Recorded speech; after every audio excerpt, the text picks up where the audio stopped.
Austrian school economist, libertarian philosopher, and professor of economics at Loyola University. Walter Block joining us here in the Ringside program. And Walter, good morning. How are you? Pretty good. Thanks for having me on your show again. Oh, my pleasure. It's always good to have you on the program. So, Yes to Ron Paul and Liberty is the title of your new book. Yes. And as you're publishing this book, we're having a big rumble up in Shreveport with a bunch of Louisiana Republicans, Ron Paul supporters and others. Did you hear about that scuffle up there? Oh, yes. There was a Ron Paul advocate who had a hip replacement, and his hand was hurt and his hip was hurt. And I didn't realize that in some countries you get fisticuffs when you get into politics. I didn't realize the U.S. did that too, but live and learn.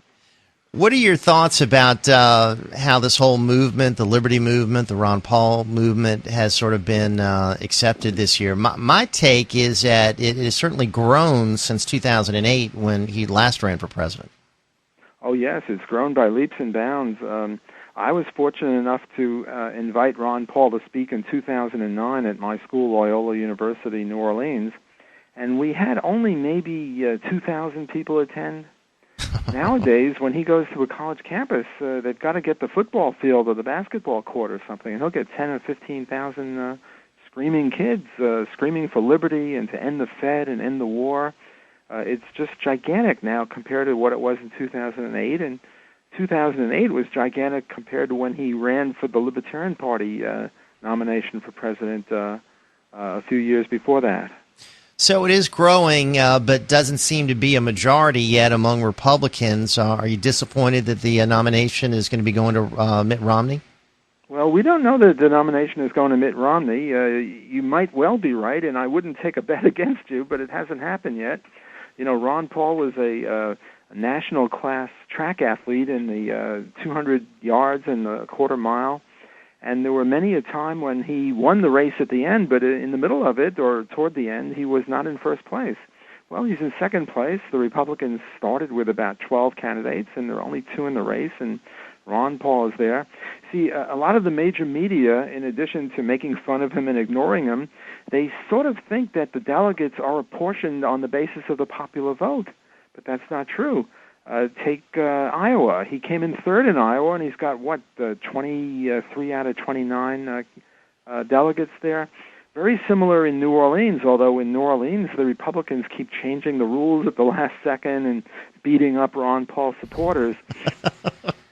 In Massachusetts, he took 80% of the popular vote, and Ron, I think, got maybe 15%, something like that, and yet Ron has got the majority of delegates in Massachusetts.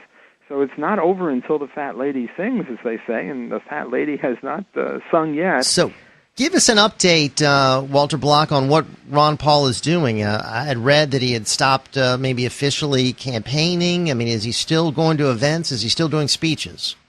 Oh, yes, he's being very active.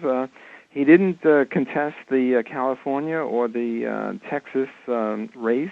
He didn't think he would get a majority based on previous experience, but he is trying to get delegates, and delegates are the name of the game. We live in a republic, not a democracy, and in the republic we have indirect voting.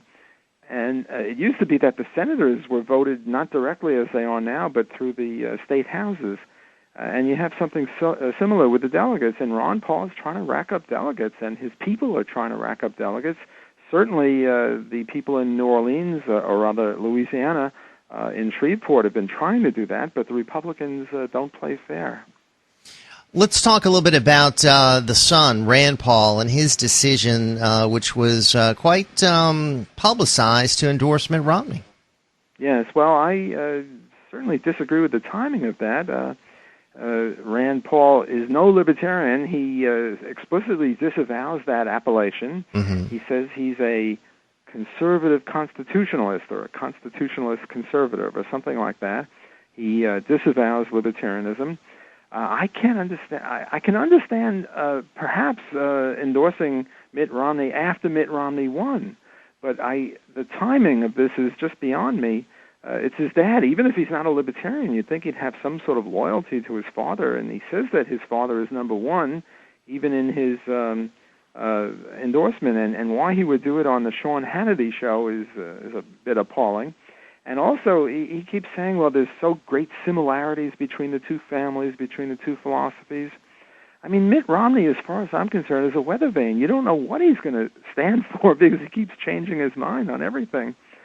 So I'm very disappointed with Rand Paul on that. Our talk line, 504-556-9696, brought to you by Sir Speedy, 343 Crondelet in the CBD. Walter Block is with us, professor at Loyola. The book is Yes to Ron Paul and Liberty. How can our listeners get a copy? Well, it's on Amazon and it's on Kindle. Amazon, it's about $25. Kindle, it's about $8 or $9. And it's almost 400 pages, so if you're attacked by a mugger and you have this book, you can bop him over the head, and the mugger will be in trouble. All right, let's go to Adam, who joins us on a cell phone. Hey, Adam, welcome. Good morning. Good morning, gentlemen. Yes, just a couple of comments regarding Ron Paul. A couple of weeks ago, Ron Paul voted to continue sex-selected abortions. His primary planks in his platform are the legalization of drugs, which, of course, he knows appeals to young people. He's going to end all wars, which he knows will appeal to young people. And also, he has the same policy regarding Iran as Barack Obama does, and that is be nice to them and they'll go away. I just don't get how anybody thinks that Ron Paul is the answer to our problems. I think the myth of him being another superstar is just that, a myth. All right. And I'll hang up and listen. Okay, Thanks, sir. Jeff. Thanks, Adam. Well, Walter Block? First of all, Ron Paul does not want to end all wars. Ron Paul just wants to end offensive wars. He doesn't want to end defensive wars. If anyone has the effrontery to come in and attack us or even threaten to do so credibly, Ron Paul will kick their butt. Look, right now, the NBA, the National Basketball Association, is having their finals between Miami and Oklahoma. And if you tune in onto that, you'll see that when the other team has the ball, the home team fans are yelling, defense, defense, defense. They can distinguish between offense and defense, whereas the caller, I don't think, can make such a distinction, and a lot of Republicans can't make that distinction. Ron Paul wants a very strong defense. He wants to protect the country, and he thinks that our offensive imperialistic wars over in Afghanistan and Iraq and God knows where, we have 800 military bases in 130 different countries. You can't tell me that that's defense. With regard to abortion, Ron Paul is adamantly opposed to abortion, so he wouldn't favor abortion based on the sex of a baby or any other kind of abortion. And with regard to drugs, yes, Ron Paul wants to end that war. That's an offensive war against innocent people, adults. He believes in anything between consenting adults, even taking drugs or capitalist acts between consenting adults. So I think Ron Paul is the man, and it's unfortunate that he isn't getting as many Republican votes as he is, but he's getting a lot of Democrat votes and independent votes. I tell you, if he beats Mitt Romney, he's going to walk over Obama easily because Obama's going to lose his anti-war people, and a lot of the young people are in favor of legalizing drugs, and they used to vote for Obama in '08, and they're not going to anymore. They'd vote for Ron Paul. All right. So if Ron Paul wins the Republican nomination, I think he'll go over Obama in a cakewalk. Let's go to Jim, who's with us uptown. Hey, Jim. Good morning, sir. Good morning. So Ron Paul, you really think he has a chance to beat Obama? What do you think of the chances of Mitt Romney beating Obama? Well, according to the polls, Obama and Romney are running head-to-head or neck-to-neck, but Ron Paul is also running evenly with Obama. I think the chances of Ron Paul beating Mitt Romney are very, very small. But I think that if he faces off against Obama, he'll beat Obama easily because Ron Paul is not that popular among Republicans, but he's very much more popular among independents and Democrats. So I think that Obama's greatest fear is that Ron Paul will win, because if Ron Paul wins the Republican nod, I think it'll be Okay. over easy. Hey, Jim, thank you, my friend. So final question for you, Walter Block. Let's say he doesn't get the nomination, like he probably won't, and his son is now on board with Romney. So where does the Liberty Movement go from there? Do you get on board with Gary Johnson, Libertarian Party candidate for president? Ron Paul is in his late 70s. I don't think he'd be running for president again. Where does it go after that? Well, after that, I'm a big fan of Ron Paul in 2016. He'll only be 80, a young 80, a vigorous 80. He'll beat anyone in a bicycle race or a quarter-mile race.